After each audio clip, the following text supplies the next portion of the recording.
বিসমিল্লাহির রহমানির রহিম। সকল প্রশংসা আল্লাহর, সকল ক্ষমতার মালিক আল্লাহ মহান। আসসালামু আলাইকুম আমার সকল আপনজন, কেমন আছেন?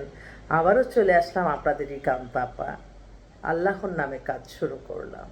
আমি আমার আল্লাহর ঘরে সালাম ও দোয়া পৌঁছে দিলাম। আমার প্রিয় নবীজি রওজা মুবারকে সালাম ও দোয়া পৌঁছে দিলাম। হজরত শাহজালাল শাহপরানে সালাম ও দোয়া পৌঁছে দিলাম।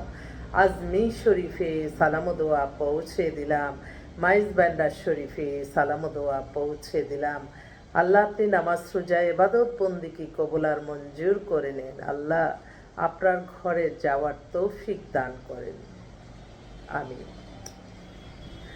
আমাদের এই ভিডিওটা যারা দেখবেন অবশ্যই শেয়ার করে দিবেন, সাবস্ক্রাইব করে নেবেন, লাইক দিবেন।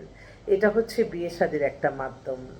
মাধ্যমটা কি, আপনারা যারা চিন্তা ভাবনা করছেন আপনাদের কোনো ব্যক্তিগত পছন্দ নাই, তখন আপনারা হয়তো আত্মীয় স্বজনের মাধ্যমে দুই একটা আনলে আপনাদের যখন কাজ না হবে তখন মানে এটা একটু মানে দুজনেই একটু মন খারাপ হয়ে যায়। সেক্ষেত্রে আপনাদের অবশ্যই আমার ভিডিওটা দেখে ভাববেন যে হ্যাঁ ঠিক আছে, আপার কাছে যাই। তবে এইটা মনে রাখতে হবে যে আপনারা বাচ্চারা যেমন স্কুল কলেজে ভর্তি হবেন, এটা একটা স্কুলের মতো। আপনারা পড়াশোনার মতো পাত্রপাত্রী দেখতে দেখতে বাস বিয়ে হয়ে যাবে, সেটা হচ্ছে পরীক্ষা পাস। আর এমনি আসলেই যে আপার কাছে গেলেই এখনই আজকেই বিয়ে হয়ে যাবে না, এটা অনেক পর্ব আছে। এটা আপনি দেখলেন, ওরা দেখবে, দুই পক্ষ পছন্দ হলে মানে 100%-এর মধ্যে 99% কিন্তু বায়োডাটার দুই পক্ষের পছন্দের উপরই হয়ে যায়। আর অবশ্যই মাইন্ডে রাখবেন, ছবি এমন দিবেন যে ছবির সাথে আপনার বাস্তবতা মিল আছে। অনেকেই এআই দিয়ে ব্যবহার করে ছবিগুলি দেয়। আমি নিজেই চিনতে পারি না। তবে আমি আমার এতদিন এই এই এরকম পরিস্থিতি পড়ি নাই দেখে বলি নাই। গত শুক্রবারে দুইটা পাত্র এবং দুইটা পাত্রী দেখে আমি হতাশ। তখন আমি আবার এটা নিয়ে আলোচনা করতেছি, কারণ আমি চাই প্রত্যেকটা মানুষের জ্ঞান আল্লাহ সমান দেয় না। হয়তো অনেকে বুঝে অনেকে বুঝে না। আমার কাছে অনেক ভাইরাই ফোন করে তাদের ওই এআই দিয়ে ছবিগুলি পাঠায়, আপা এমন মেয়ে দেন। এটা বানানো কোনো জিনিস না, এটা বাস্তবতায় আপনি চলে আসতে হবে। বাস্তবটাই হচ্ছে সত্য। তো বিয়ে শাদী ব্যাপারে আপনারা আসবেন আমাদের অফিসে, এসে ভর্তি হয়ে আপনারা দেখে যেটা পছন্দ হয় ওই পক্ষে বলবো, আবার আপনাদেরকে দিব, আপনারা পছন্দ করবেন, দুই পক্ষে পছন্দ করে বিয়ে হয়ে যাবে। তাই আপনাদের এই মাইন্ড থাকতে হবে, ধৈর্য ধরতে হবে যে আপনার কাছে গেলেই এত হাজার হাজার পাত্র পাত্রী মনে হয় একটা হয়ে যাবে। এইটাও কিন্তু ঠিক না। এটা আপনার সফলতা আসবে কখন? আপনি আল্লাহর সন্তুষ্টি লাভের আশায়, আপনি নামাজ রোজায় ইবাদত বন্দিগির মাধ্যমে। প্রত্যেকটা পদে পদে আমার এই প্রতিষ্ঠানটা পরিচালিত হয় আল্লাহর সন্তুষ্টি লাভের আশায়, এবং নামাজ রোজায় ইবাদত বন্দিগির মাধ্যমেই আমার রিজিকের ব্যবস্থা হয়, আর কোনোভাবে না। তাই কেউ কখনো ভিন্ন পথে আপনি ভালো থাকবেন, আপনি সব হয়ে যাবে, এটা কখনোই মনে করবেন না। আমাদের হোয়াটসঅ্যাপ নাম্বারটা বলে দিচ্ছি, 01971860261। আসলে আজকে সকাল থেকে অনেক ব্যস্ত ছিলাম, একটু বাসায় যখন একটু অন্যখানে সকালে কাজ থাকে তখন আমি আবার আপনাদের বাসায় থেকেই কিন্তু আমি লাইভে আসি আপনাদের মাঝে। তারপরে ওখানে এখন অফিসে বসেই লাইভ করতে হচ্ছে। তো আমাদের অফিস কিন্তু প্রতিদিনই খোলা থাকে, সকাল 10টা থেকে রাত 10টা পর্যন্ত। আর সারাক্ষণ আমি আরেকটা কথা বলি, আমার অনেক বোনরা অনেক ভাইরা নতুন নতুন আসে আমার অফিসে বসে। আমি তখন তো আর লজ্জায় বলতে পারি না। আপনারা বসা অবস্থা আপনাদের কথার মুহূর্তেই কিন্তু আমি আমার আল্লাহর কাছে বলি, আল্লাহ এই জন্য কোনটা মিলাই দাও। তখন আমার চোখে আমি এই যে মোবাইলেই সব ইমেল হোয়াটসঅ্যাপ পাঠাইতে থাকি, আপনাদের সাথে কথা বলতেছি, এটা এই যে আমি মোবাইল দেখতেছি, এটাও একটা মানে এখানে কিন্তু আমি ওই রঙিন জীবন ফেসবুকে বসে থাকি না। আমি আপনার কথার সাথে সাথে মিলিয়ে আমি আল্লাহর কাছে ডাকতে থাকি, এবং সেভাবেই আল্লাহ আমার হঠাৎ করে ছবিটা আসে, হ্যাঁ এই ছেলেটা এই মেয়ের জন্য দিয়ে দেন। তারপরে দেখি কয়দিন পরে আলহামদুলিল্লাহ বিয়ে হয়ে যায়। তো সেজন্য মাইন্ডটা সবসময় সেট আপ থাকতে হবে এবং ফোকাসে থাকতে হবে। যখন আমি মানুষের কল্যাণে দায়িত্ব নিলাম, সেই কল্যাণটা যাতে আমার হয় এবং আমার আল্লাহর কাছেই চাইতে হবে। আমি এত বড় এক প্রতিষ্ঠান প্ল্যাটফর্ম পরিচালনা করতে 3-4 লাখ টাকার মতো লাগে, কিন্তু এটা তো আমি এমনি তো হবে না। তো আমার প্রত্যেক মাসে বিয়ে না হলে আমার অফিস ভাড়া দেওয়া সম্ভব না। তো আল্লাহর তরফ থেকেই তো আসে সব কিছু। তো সেজন্য আপনাদেরকে আমি অনুরোধ করব, আপনারা অবশ্যই এই জিনিসটি চিন্তাভাবনা করেই আমাদের দায়িত্ব দিবেন। এবং please call me after. Hello aunty, কেমন আছেন? উত্তরা এম বিশ্বাস, প্লিজ ওকে।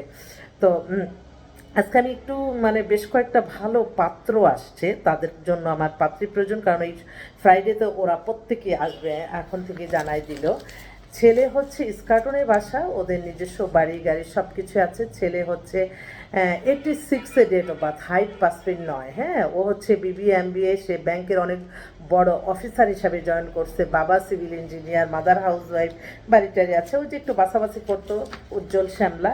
তো ওরা শুক্রবার বিকাল 4টা থেকে থাকবে। আপনাদের যদি এরকম ছেলে আপনাদের সাথে মিলে, আপনারা একটু যোগাযোগ করেন। তারপর আর ছেলে, এই ছেলেটাও ফ্রাইডেতে আসবে। যারা আসবে তাদের কথাই আমি বলছি। ছেলে হচ্ছে 93-তে ডেট অফ বার্থ, হাইট 5'6".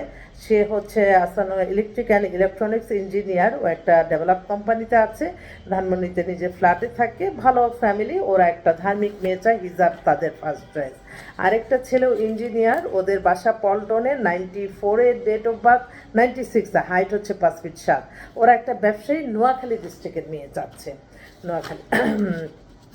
তারপর একটা এক্সক্লুসিভ একটা পাত্র, আমি এটার জন্য এখনও মিলাতে পারছি না, আল্লাহ তাড়াতাড়ি মিলাই দাও। ওর ডেট অফ বার্থ হচ্ছে 98, হাইট হচ্ছে 5'8". বাবা আর্মি অফিসার ছিলেন, এখন ডাইরেক্টর। উনি একটা কেমিক্যাল ইন্ডাস্ট্রি দিচ্ছে। ছেলে আর বাবা, একটাই ছেলে একটাই মেয়ে, নিজস্ব 10তলা বাড়ি আছে, সব দিক দিয়ে বেটার। ছেলেও খুব হ্যান্ডসাম, ছেলেও দেখতে সুন্দর। আমার অনেক বোনরা তাদের মেয়ের জন্য সুন্দর ছেলে খুঁজতেছে, একটু যায়। আরেক ভাই, উনিও ওনার ছেলের ডেট অফ বার্থ 97, হাইট 5'7". ছেলেকে দ্রুত গতিতে বিয়ে করবে, ছেলের মা মারা গেছে, তাই খুব দ্রুত গতিতে চাচ্ছে। আরেকটা বোন, তার ছেলে হচ্ছে 97-এ ডেট অফ বার্থ, হাইট হচ্ছে 5'9". ও হচ্ছে আর্মির BSc কম্পিউটার সায়েন্স ইঞ্জিনিয়ার, মানে এখন ক্যাপ্টেন হিসাবে আছে। অনেকেই আছে আর্মি অফিসার, তো বাংলাদেশের শ্রেষ্ঠ পাত্র, এটা সবাই চায়। আরেক ভাই, ওনার ছেলে হচ্ছে অ্যাসিস্ট্যান্ট ডাইরেক্টর বাংলাদেশ, এই 46তম BCS-এ, সে BSN civil engineer, date of birth 99, height 5'7". ওর জন্য একটা ভালো একটা মেয়ে চাচ্ছে। ছেলেরা তো কোনো টার্গেট দেয় না, তো যেভাবে দেয় সেটাই। আর তাছাড়াও বুয়েটের ইঞ্জিনিয়ার একটা, সেই ছেলেও বলতেছে তার জন্য একটা ডাক্তার মেয়ে লাগবে। আরেকটা ছেলে ইঞ্জিনিয়ার, সেও ডাক্তার মেয়ে চাচ্ছে। এরকম বেশ কিছু ছেলে, ভালো ভালো ছেলে আসছে। আরেকটা শিল্পপতির ছেলে, ওর বোনের বিয়ে হয়েছে, এখন ছেলের জন্য 2000 সালে জন্ম, 6 ফিট 2 লম্বা, অনেক বড় শিল্পপতি, তার জন্য একটা ভালো একটা মেয়ে লাগবে। তো একটু যোগাযোগ করতে থাকেন, আমি আবারও আসবো আপনাদের মাঝে। অনেক অনেক পাত্রীও চলে আসছে, সেগুলিও নিয়ে গল্প করব আপনাদের সাথে। আপনারা যারা এই ভিডিওটা দেখবেন অবশ্যই শেয়ার করে দিবেন, সাবস্ক্রাইব করে নেবেন, কারণ এই ভিডিওটা দেখে আরেকজন যখন দেখবে যে না, এখানে গেলে তো আমাদের ভালোই ইনশাল্লাহ। তো আজকে সকালবেলা আরেকটা মেয়ে আসছে, মেয়েটার কথা এখন বলে দিই। ওদের বাসা হচ্ছে আপনার স্টাফ কোয়ার্টার, নিজস্ব বাড়ি, এখানে 5তলা বাড়ি, বাবা সরকারি চাকরি করতেন। এখন মেয়েটা 2003-এ জন্ম। মেয়েটা দেখতেও দেখলাম যে খুবই সুন্দর আসছে, আমি আবার ছবি তুলছি। ছবির সাথে ওর বাস্তবে অনেক মিল আছে, কারণ অনেক সময় দেখা যায় ছবির সাথে বাস্তবে মিল থাকে না। সেক্ষেত্রে কিন্তু আমি প্রত্যেকটা পরিবারে ইদানিং আমাকে অনেকে ইনভাইট করছে, বলছে যে আন্টি আপনি আসেন বা আপু আসেন, মেয়ের মেয়েটা তো অনেক সুন্দর, তো আসছে। তো ওরা একটা ব্যবসায়ী ছেলে চায়, যদি ওর জন্য একটা ছেলে দরকার। আর এছাড়াও দেখি, ব্যবসায়ী ছেলে তো অনেকেই চায়। তাছাড়া এই মেয়েটা দেখতে খুবই সুন্দর লাগলো। ওরাও ফ্রাইডেতে বলছে যে আমরা আসবো। ওই মেয়ের ডেট অফ বার্থ 2003, হাইট 5'3". হ্যাঁ, এডুকেশন হচ্ছে, ও হচ্ছে BSc করতেছে, 4th সেমিস্টার। তো যাক, বাবা সরকারি চাকরি করতো, ভালো গভর্নমেন্ট অফিসার ছিলেন। তো ওরা ওখানেই সেটেল, ওর জন্য একটা চাচ্ছে। তো আপনারা যোগাযোগ করতে থাকেন, অতি উৎসাহিত হয়েও হবেন না। আর আমি তো সবসময় বলছি, আমি যেটা পারবো সেটাই আমি দায়িত্ব নিতে চাই, কারণ আমি চাই না আপনাদের কোনো একটা বিন্দু মাত্র পয়সার কোনো বেপথে যাক। আপনার যে পয়সাটা আমাদের মেম্বার হবেন, সেটা যাতে হাজার হাজার গুণ বেশি দিতে পারি, সেই চিন্তায় আমি সবসময় থাকি। আপনারা কখনো ভুল বুঝবেন না, আপনারা আসবেন। আপনাদের কাঙ্ক্ষিত পাত্র পাত্রী অসংখ্য আছে, একটা না হলে আরেকটা, আরেকটা না হলে আরেকটা। আর আমি বারবার বলছি, আমাদের এই প্ল্যাটফর্মটা পরিচালনার জন্য অনেক অর্থের প্রয়োজন। অতএব আপনাদের এই ভর্তি ফিটা দিয়েই আমাদের এই রিজিকের ব্যবস্থা এবং এই অফিস মেনটেন করতে হয়। বিয়ে হলে ওইটা দিয়ে অফিসের ভাড়া দিয়ে, হয়তো 1 মাসে বিয়ে হলো, এইভাবেই আমাদের এটা দিয়ে আমরা আপনাদের জন্য করি। কখনোই আপনাদের এই অর্থ কোনো ব্যাপথে, কোনো খারাপ কোনো কাজে যায় না, এটা সবসময় মনে রাখবেন। আর আমার একটাই অনুরোধ, আমি একটা অভিজ্ঞতা শেয়ার করি। অনেকে আছে, মানে মানুষ মনে করে এখন বাংলাদেশে কিন্তু মেয়েরা অনেক অনেক তারা কিন্তু অনেক সচেতন। তো আমি একটা কথা বলতে চাই, আমি কিন্তু অনেকের সামনে কত রকমের কথা মানে গুজবে, সব ছড়াছড়ি গুজবে, বাস্তব না দেখে কখনো মানুষকে কখনো আম আপনও ভাববেন না, আবার দুর্নামও করবেন না। বাস্তবতা। আর যে মানুষ আপনার কাছে এসে একটা মানুষের নামে বদনাম করবে মনে করবেন সে আপনার বদনামটাও সেখানে যেয়ে করবে। মিথ্যা কাল্পনিক গল্প বানিয়ে মানুষের সাথে কোনো খারাপ সম্পর্ক করবেন না। হ্যালো, আসসালামু আলাইকুম। আসসালামু আলাইকুম। জি, জি, কে বলছেন?